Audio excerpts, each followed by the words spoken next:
Hi, everyone, and welcome to Media Capital, a podcast where consumer investing meets media innovation. Today, I'm thrilled to welcome Federico Cucchi, VP of Commercial Strategy and Analytics for EMEA at Monster Energy.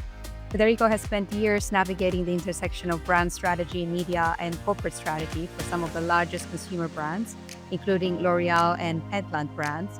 Beyond the corporate role, he's also a founder, having launched 3 startups, and an investor advising venture capital funds and making seed-stage investments. On this podcast, we'll explore how to use data and insights strategically as you scale a consumer brand, the right balance between brand advertising and digital channels, especially when, as a founder, you're under pressure to drive immediate ROI, and why a smart omnichannel strategy is more critical than ever. Let's get into it. Hi, Federico. Great to have you. Thank you very much for having me. Looking forward to the chat. Likewise. Before we dive into today's podcast and talk about strategies, Monster, take us back a bit. What drew you into the world of consumer brands and commercial strategy? Consumer brands was a choice I made a long time ago. And for me, I still remember what I used to tell people in interviews, which is I always found the intersection between business on the one hand and consumer psychology super fascinating, and how you could actually influence people's behavior en masse to literally shift everyday consumption locations one unit at a time towards your brand among the plethora of brands that you can have.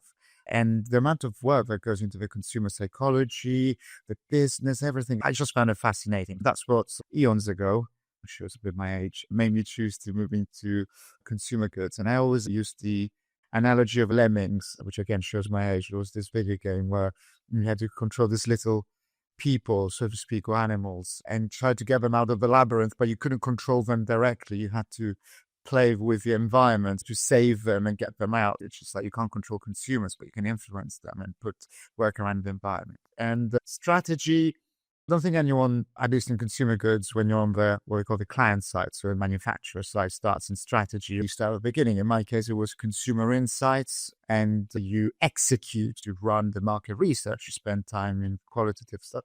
And then little by little, if you have the ambition of going through the ranks, you go for vertical movements within the company as much as horizontal or ideally diagonal, obviously. So you get the promotion, you change also the department that you work in. And so after consumer insights, I moved into brand management, and then a little bit by chance, a little bit by design, there's always the two together, set up the sales and planning team or function at Pentland Brands, which didn't exist, without really ever being reading commercial, apart from my own entrepreneurial experiences or having worked with commercial people as the consumer insight manager when selling into a retailer or stuff like that. And so after having this sort of well-rounded experience, that allowed me to have a bit more of a strategic view. I suppose it goes well with my personality, which is a little bit like a planner, prone to anxiety and always thinking what could go wrong. And that kind of makes you a good strategist to a certain extent and project manager. I was looking at your fantastic experience, and apart from working for some of the largest consumer brands, you've also had your own startups. When did that happen? Did you start your career working in smaller businesses and then you transition into working with Penland Brands, or was that in between the corporate roles that you had? It was in between the corporate roles that I had. I could tell you romantic stories of how I decided to do it, but the reality is that the first startup that I got involved in, I eventually co-founded as a business idea. It happened because I was working at Procter & Gamble. I relocated from the UK to Geneva. Things didn't go really well at Procter. I was one of the many people that was made redundant during that time. And being quite young, I think I was 25 or something like that at the time, I was a little bit like, what do I want to do with my life?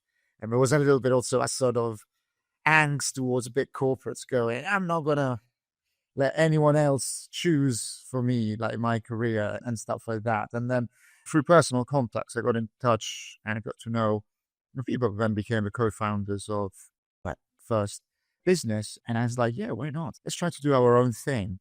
I think there was also in the back of my head always the influence of my dad, who had his own law firm, always been an independent person, did his own little deals outside also of the legal profession. That kind of always influenced me. So I gave it a shot effectively and I liked it. I did a few of those. Then something very good came about with L'Oréal, a combination of a little bit of cash restraints and the desire to grow professionally made me go back to corporate. And then again, the idea of expanding and having a really good business opportunity with my third startup, that's what made me then leave the corporate world and have another crack at entrepreneurship. When you were taking a break from building the startups, you were essentially going back to the corporate world, but you always stayed in consumer. Were your companies also within the consumer space? Not really, actually.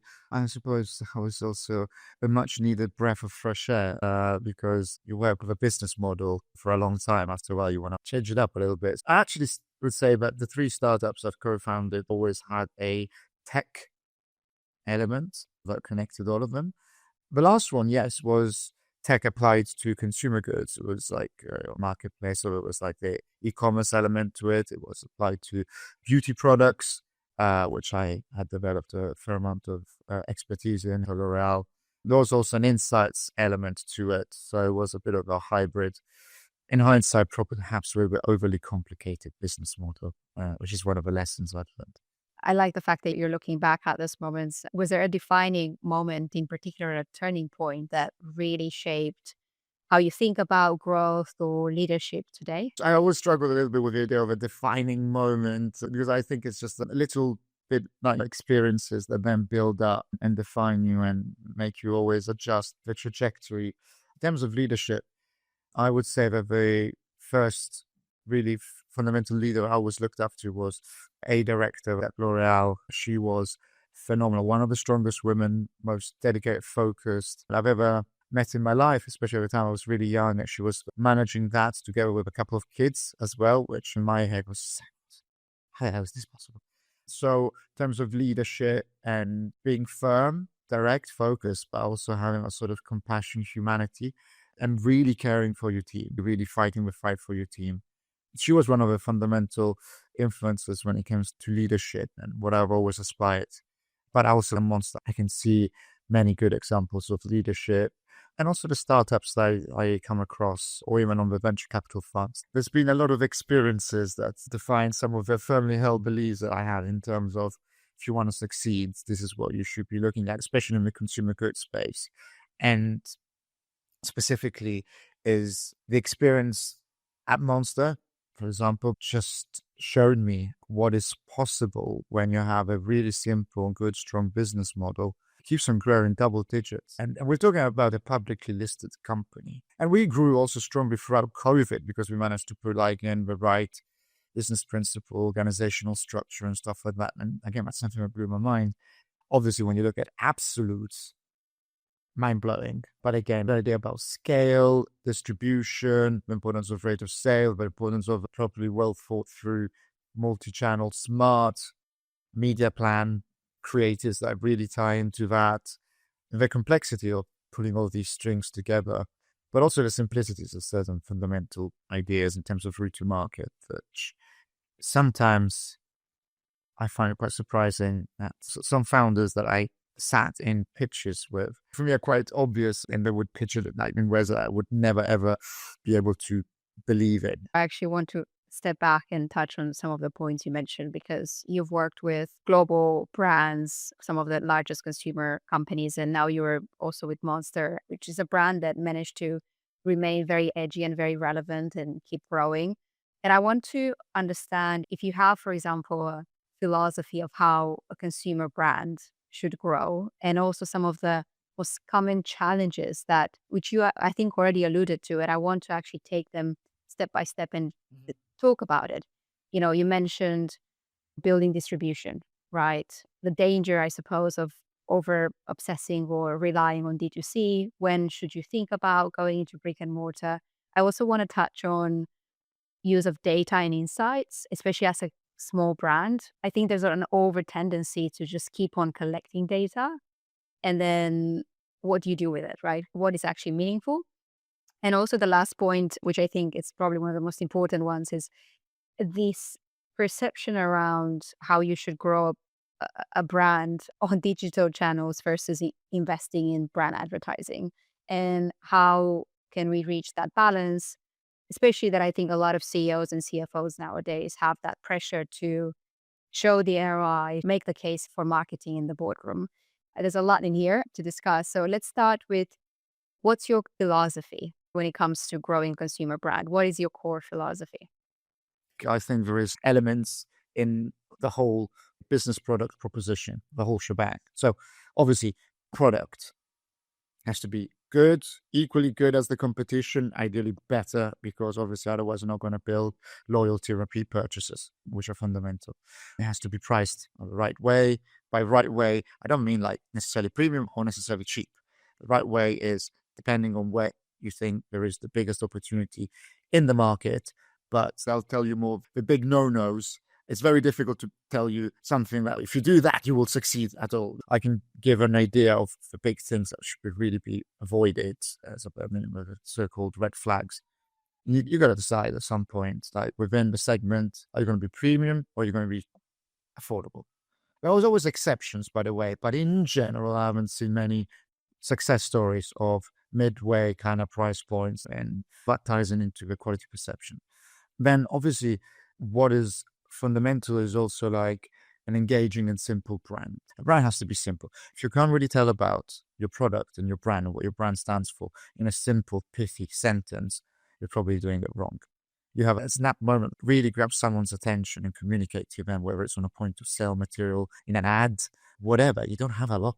Normally you're going to have, 15 nowadays, 30 seconds ads. You have a cardboard inside the store and people pass by it. It has to be super simple. And people tend to overcomplicate and chuck in as many benefits and claims as possible. Doesn't work. Really keep it simple, keep it engaging, keep it authentic. And that is one of the ways to also make your business defensible. Because let's be honest, consumer products are not high-tech products. They're easily replicable. There's going to be someone that's going to come in and try to replicate your business, your product, so on and so forth. One of the things that you can use to defend is a strong brand. But the most important thing out of all of them is distribution, is gaining the critical amount of distribution and maintaining it, and then obviously keep on growing on it. And that's what you alluded to, which I do as an advisor, due diligence for a venture capital fund in question, and they asked me, what do you think about this business? In the past, I went, oh yeah, I think the product is interesting, the branding is okay, but in the business plan, I only have D2C. And I've got no idea how they're going to be able to gain velocity and critical mass just with D2C. And let's be honest, if you want to play the consumer game, you got to go and gain the appropriate mass distribution. Don't necessarily mean low price. You don't have to go to Poundland. That's not what I'm saying. But you need that like mass volume distribution, because the absolute margins per unit sold are low in consumer goods. It's a numbers game. Why do you think a lot of the founders are starting on D2C? And it's probably a rhetorical question because a lot of the consumer brands are born and raised on digital, and you can do so much more with less. But what are the challenges then transitioning from D2C to brick and mortars? And by the way, I don't want to say that D2C is useless. Absolutely not. I think there is a time and place for D2C, and that should go in line if you so wish to. So let me put it this other way. As a consumer goods brand, let's say in groceries, so food and beverage, you can actually be a successful brand and have no D2C. You can be amazing without D2C and still succeed as long as you get the right distribution. I haven't seen many examples of the other way around where you just D2C and you ignore mass distribution. And D2C is very useful because obviously you communicate directly and engage directly with your consumer, your end consumer. You can control the environment, the messaging. You can learn, you can capture data, you can iterate the product. So there is a use. And if you're a startup, is where you're going to get your proof of concept, right? Is where you're going to start having the first sign of traction. And that can help you to build a business case to pitch to Tesco or Carrefour or wherever. And to answer your point, is in D2C, you manage it, right? You have your website, you own 100% of that space or that website. And you obviously have the logistical complications of shipping unless that you outsource that. But in a retail space, you need to fit within the space, whether digital, if we're talking about an online retailer, or physical, if you're talking about the brick and mortar retailer, that they have given to brands like yours, which they will call categories within a planogram. That would be a certain portion of the store and shelf. And it doesn't really matter whether you have the coolest brand, the hottest thing since sliced bread. If you can't prove to the retailer in question that you're going to do one of three things, which is increase the footfall, so new consumers, or trade up. So, before they were buying product A, which was €1, and now they're going to buy your product as it was €1.20, so a trade up. Or B, you're going to increase the frequency of purchase. So before that product, they will buy one and a week, now they do it twice a week. Unless you manage to prove that, so incremental business for them, they're not going to list you. What's the advantage? Because especially in physical retail, where still there's most of the transactions are still going through everyday brick and mortar stores. Like online is obviously keeps on growing, don't get me wrong, but in terms of volumes, brick and mortar is still there. As we always say on Monster, shelves are not elastic. One in, one out. Something needs to come out. And so they want to make more money. They want to maximize space per centimeter.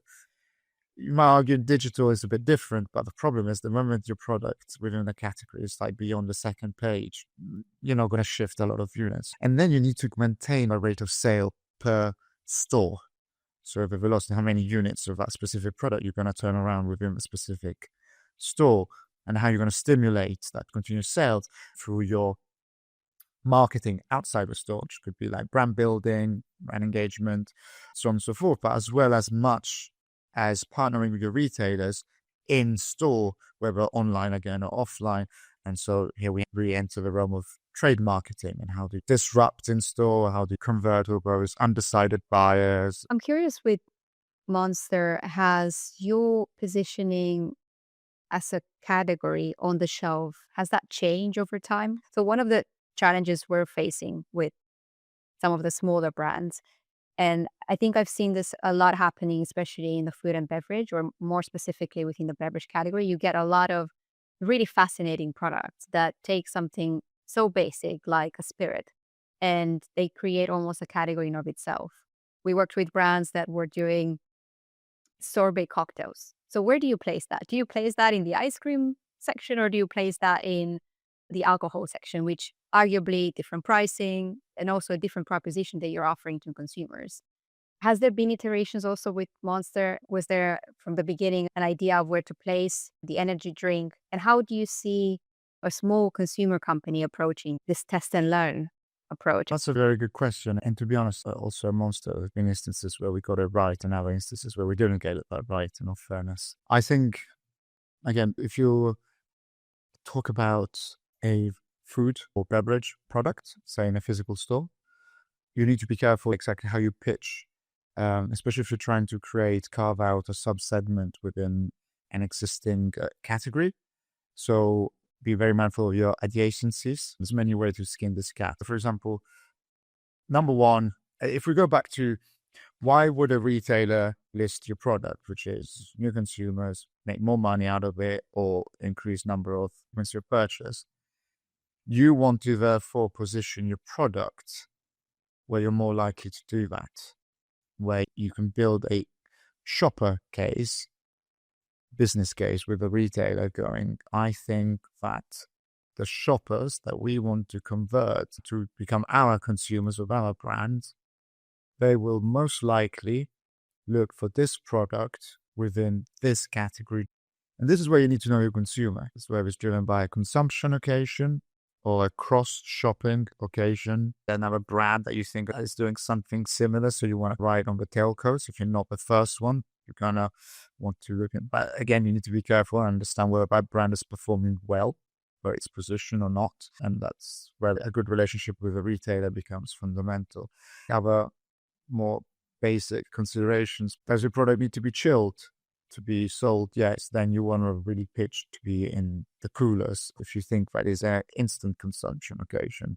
This might be obvious, but actually I've seen instances of that going really wrong, and then all of a sudden, there's no one buying it. No, normally that's a food to go kind of product, and they can only find it lukewarm on a shelf rather than on the coolers. I actually want to move to the second point you mentioned. It's a lot about consumer insights. I'm sure there's a lot of iterations that will happen during the growth of a brand, but making sure that you've got the right data sets to look at and to understand who's buying it and will inform your decision whether you want to, for example, in this case of retail, to change the positioning on the shelf. How should, as an emerging brand, and I think we're inundated with too much data, I think that's actually the problem. How do you think about what's worth tracking from the beginning and what can wait for later? If it's a consumer goods brand, call me basic, but I would immediately want to track distribution as percentage of the total universe, rate of sale, so how much is shifting in each store, actual sales, both in value and in volume. So in terms of hard KPIs to see whether something is working or not, I would start really with these four. Now, I can appreciate that sometimes to look at distribution rate of sale, you might need to invest in more expensive data providers, which I understand if an entrepreneur don't have the money for that, that's fine. But you can work with your retailer at that point, and they normally are more than happy to share information. Obviously, say you've got a listing in Sainsbury's, and you ask them how many stores out of your whole estate am I in, which size, how much am I selling. So you can kind of work with the retailers at that point to get their own data and try to track that. So I would say that would be for me for Holy Trinity of very basic KPIs. And outside of the retail world, let's say if we go back to our initial example of a D2C brand, obviously the LTV versus the cost per acquisition, that's the guiding principle. But any other insights from even your time at building your own companies, but as you were spending time with some of these more established brands, were there any specific metrics or frameworks perhaps that you used help you understand and make better decisions? Yeah, absolutely. Just to clarify, when I talk about this for the holy quartet, whatever you want to call it, the literally the ones that break or make your consumer goods business. But then obviously there are other KPIs that will drive and feed that you need to look into so that you can understand, say, why is my rate of sale so low? That's when we can start getting into the realm of, are people aware about your brand before entering the store? Have you done a good job there? So now we get into the realm of our KPIs, which for me, eventually they should all fit and drive and, those four in some shape or form. Unfortunately, I won't be able to give you a very straightforward answer because also my experience as a brand manager and also what I've seen so far is that, yes, you want to talk about cost of acquisition and all that sort of stuff, lifetime value of whatever, but let's be frank, some marketing activities that are more geared towards building brand engagement, brand authenticity, you're not going to be able to track and measure direct return on investment in that. You can spend a lot of calories. And God, if we try to do that, many things also L'Oréal, for example, we had a lot of money and build the most complicated econometrics models. You buy a banner on the Carrefour landing page of the e-commerce website, and then you track through your click-through rate, conversion, and sort of stuff. Absolutely. Knock yourself out. That's easy, and therefore you should, because you can measure it easily. You'd be stupid not to. You have it. Go ahead. But if you put an ad on TV, which we still know is, in many countries, is still the predominant medium of communication, and you really try to draw a strict correlation with a good margin of error between my TV ad was on for this period of time and this is the exact uplift.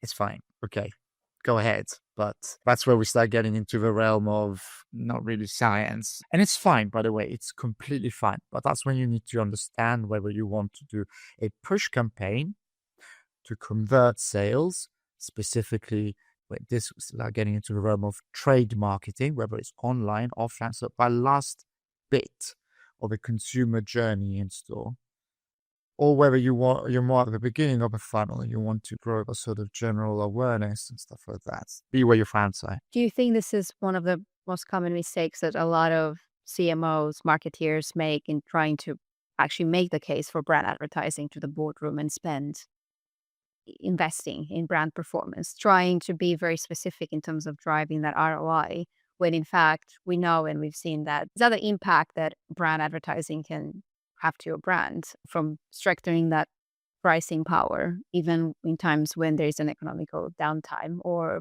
potentially impacting your cost per acquisition, bringing it down. Do you think that's one of the challenges? And also, what advice would you give to a CEO that is under pressure in terms of driving ROI and still seeing value in building a brand, right? Investing in brand as opposed to just allocating all your budgets on digital channels? Again, try to be logical, use common sense, which is unfortunately not always that common. Really have a clear strategy of what your brand stands for, where you want to go, who you want to engage, what's your unique proposition, what are your key points of differentiation, and then use your 360 resources in alignment with that. And as long as you're surrounding yourself with the right people, like with which you can triangulate, paraphrasing Ray Dalio, other subject matter experts with which you triangulate your point of view based on logic and the right amount of data, but without going into data paralysis kind of land, go forward and don't be obsessed necessarily with having to prove return on investment on every single piece of expenditure that you're going to have. Resources, waste of calories. Now, this is a general statement. Obviously, there's a range, right? Again, if you want to talk about marketing, as I mentioned before, if you're in trade marketing, you probably need to talk more about conversion rates and trade and return on investment. Right? If you're more in general brand marketing and you're actually like trying to build awareness, engagement within your brand, have a logical plan. Who are you targeting? Where are these people going to be? Where they're most likely to engage and resonate with your brand? Which scenes does it make sense for you to own as a brand? And go in there. And obviously balance. Spend what you can spend within the general budget. As a CEO, I would say, obviously you need fuel to propel the engine, but you also need the rest of the car to get going. It's not an easy answer. There's so many aspects of a business that you can't really put a direct return on investment. So be logical, triangulate, have a good strategy, be able to adapt your strategy based on the information that you gather as you go by, evolve, be focused. But I think from what you're saying, and I suppose this is one of the learnings that I'm gathering from you, is that also don't focus or essentially overinvest on a specific channel, right? Look at creating a smart plan, omni-channel, and finding the right ratio, I suppose, between keep investing in your digital channels, but think about brand advertising. And that thinking should start relatively early on in a journey of a brand. I want to move to a section which we have in every episode, and that is what we call the shout out section. So essentially, we'd love to hear about somebody in your network that had an impact on yourself or a business that you were building. Is there anybody that you could think of? And we're curious why you chose that specific person. So I already gave, thankfully, a shout out to that phenomenal director of L'Oréal. Now, with this shout out, I would give it to the current president of the Monster, EMEA, and South Pacific, because we're covering that region as well at the moment. And the reason is because of my background having straddled startup land and the corporate world, I haven't, again, there's always the exceptions, but in general, I haven't seen a lot of the time founders, CEOs, so properly engaged and involved in the business, but were really good CEOs at the beginning of the journey, and then were still the right person once that startup was not a startup anymore and it was ready to IPO or being acquired. And Guy, he was the one that effectively 15 years ago launched the Monster brand company in EMEA, starting from the UK. And 15 years later, he's one of those few people. He was the right person at the time. He had the entrepreneurial flair, the focus, the drive, the grit, the speed of decision making that you would like to see in an early stage founder. And also, he already had obviously relevant business experience.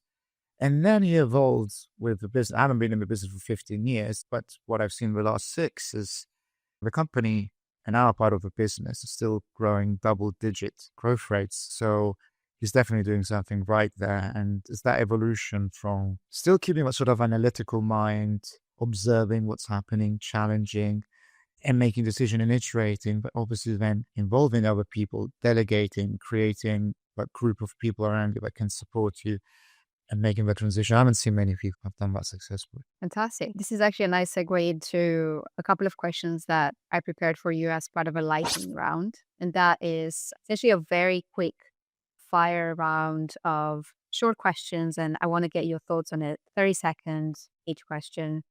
And leading to that point, I want to know, what do you wish more founders understood about building a brand and brand trust? I'm going to repeat myself here, but simplicity is key. Simplicity is key. Just keep it simple. Some people, and I understand, they're emotionally vested into the product. They think they're revolutionizing the category.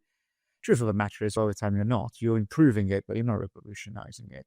You've got a split second. You've got to be able to really communicate clearly and engagingly what your brand is about and what's better than the competition. So keep it simple. What's the most counterintuitive thing you've learned building a brand? One that struck me was at one point when digital was taking over and everyone wanted to pour money in there, was this big hype. And there were some sober statistics at some point I was looking at. As I mentioned before, TV is still a massive channel. It's probably their biggest channel in terms of spend and reach that you could have. So that was one, not counterintuitive, but going against the hype of digital, or everyone is obviously on social media and spends a lot on social media. And by the way, you should. I'm not saying you shouldn't. But then if you compare that to some of the statistics you might see on our well-executed newsletters, which nowadays tend to get a lot less attention and focus, like you rethink about where you're going to put some of your digital spend money, social media or newsletters, given the click-through rates and engagement rates. So don't follow necessarily the hype, critically evaluate and look at numbers in that sense. Speaking about numbers and insights, you're probably looking and analyzing a lot of data sets when it comes to what's happening in consumer right now within the beverage category, but probably outside of that as well. If you were to start, again, another consumer brand, what space would you look into? To be honest, I always try to tell people have the experience to not just have a great idea, but also execute it. Yeah, execution is fundamental. So I'm always a little bit wary about that. Listen, I think, for example, if we were to look at food and bev, I don't think anyone has really cracked vegan meat alternatives, for example. And you have the Beyond Burgers, but if oats drinks nowadays, you're not allowed to call them milks anymore, ate a lot into what is animal milk share. So they did it. We haven't seen that yet in food. And yet there's more and more people that are conscious about healthy eating. Some of them are driven by sustainability. Some of them are driven by animal welfare. Are still not there. So I think there is something there. So it's challenging. Hence, I'm not saying that no one is trying to do it, but I still haven't seen the equivalent of an Oatly plant-based nutrition, which, by the way, I would also try to stop calling it meat alternatives, because I think that's probably one of the things that's holding back that category. I would just try to position it as something better, different, yummier, on the go, healthy, simple to cook. People don't have time. So I think there's an opportunity still in that space. This last question could be also outside of food and bev, but I'm quite curious. Do you have a favorite brand outside of Monster right now that you look up to? And also, perhaps it could be favorite for different reasons. Curious to know why. Or do you think that they do brilliant marketing? I can give you a couple. If I had to say tech, for example, I would still put Amazon up there. And the reason is, do I think that there's a particularly beautiful logo or whatever? Not really, but there's not many companies changed my life as much as Amazon Prime. The service that they provide, it's fundamental, it's phenomenal. And that's something that really builds consumer loyalty in the end. I know that is a part of a business that is struggle to monetize, but I think that is a really strong brand with a really strong proposition. I think I'm very biased here because I particularly like the brand, but I had to think about my apparel days.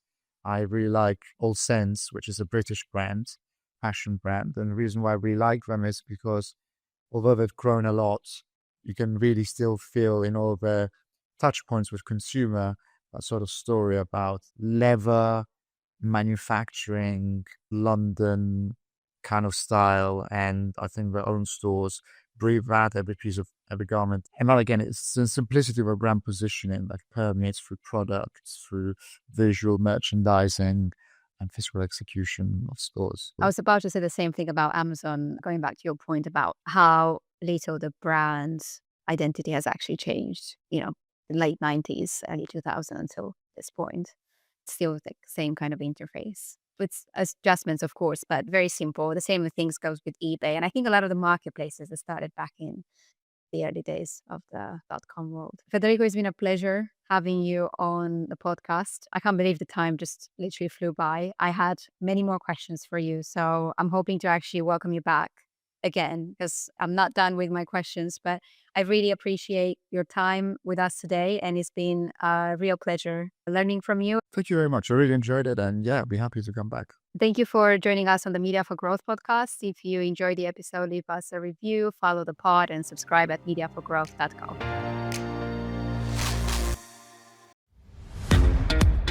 Fundraising just got a whole lot smarter. This May 22nd in New York City, we're flipping the script on traditional pitching, bringing you 15 top investors ready to pitch to consumer founders.